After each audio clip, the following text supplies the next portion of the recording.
Hello class. I thought I would answer or respond to some of the questions that you have answered in the weekly postings by offering my own view and kind of responding to some of yours.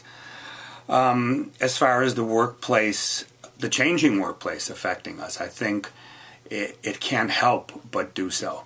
I think it also depends on the age that one is. If you're of a certain age, you may be used to only working with a certain type of group or a certain type of person. And if you're a younger person, you may be much more used to working with diverse groups of people. So there is that generational aspect to it.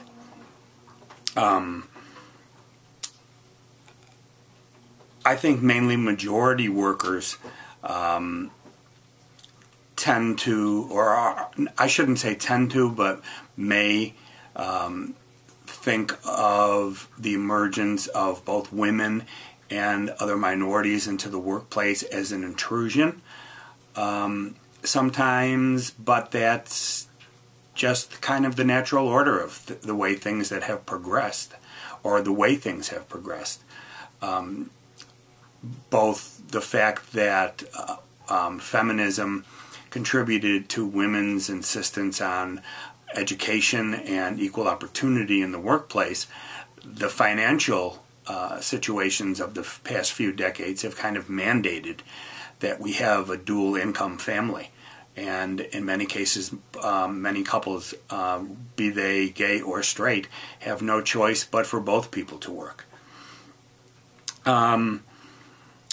The effects of diversity on the global community have, I think, been wide and varied and can be both positive and negative. In a sense, we are a smaller world than we were when I grew up in the 1950s. And we have come to be exposed to many different kinds of people that we wouldn't have.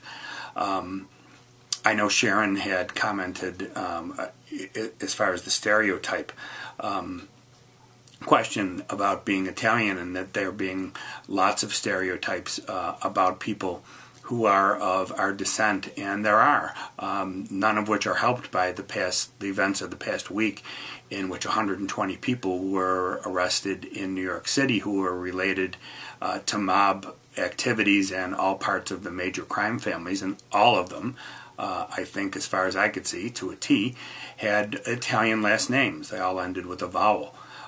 I cannot tell you how many people have assumed that because I was Italian that I had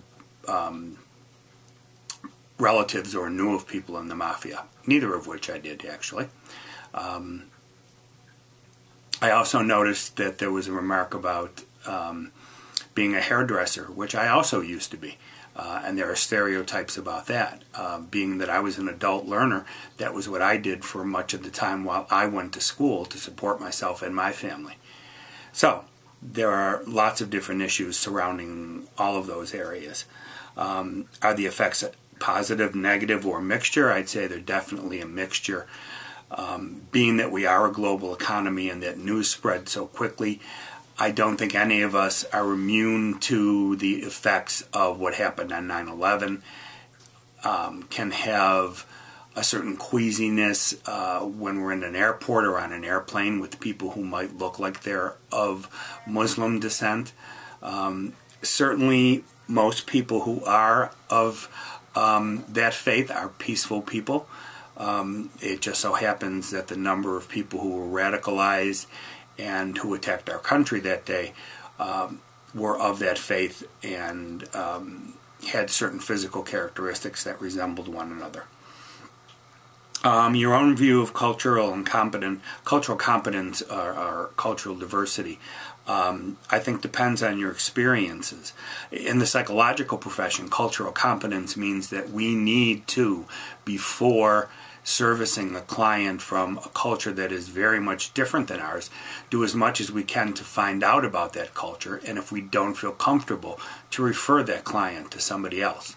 Because cultural competence, as it's known, is extremely important, and that we can't assume, especially when people are in such a intimate situation as therapy, that you know everything about them or that their reactions are going to be the same as yours.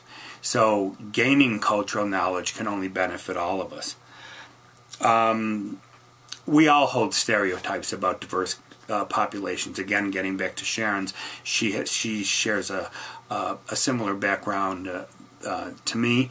Those of you who are African American, there certainly were in both media and just in popular culture notions of African Americans, Polish people, German people, Irish people, all kinds of ethnic groups and races, Hispanics being mostly blue-collar workers. I think President Obama has gone a long way in not just appointing 2 women to the Supreme Court, but one of them being a Latina. It goes to show that not all people from all ethnic groups are what we always think they are. I think we get somewhat of a jaundiced kind of picture here in Western New York too.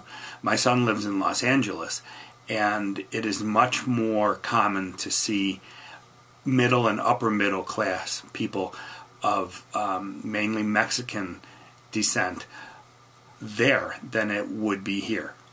Much of our experience in Western New York is with Hispanic people as migrant workers, as farm workers, or as the occupations in the lower middle classes. It certainly isn't true all over the country, and it certainly isn't true for that population as a whole. As far as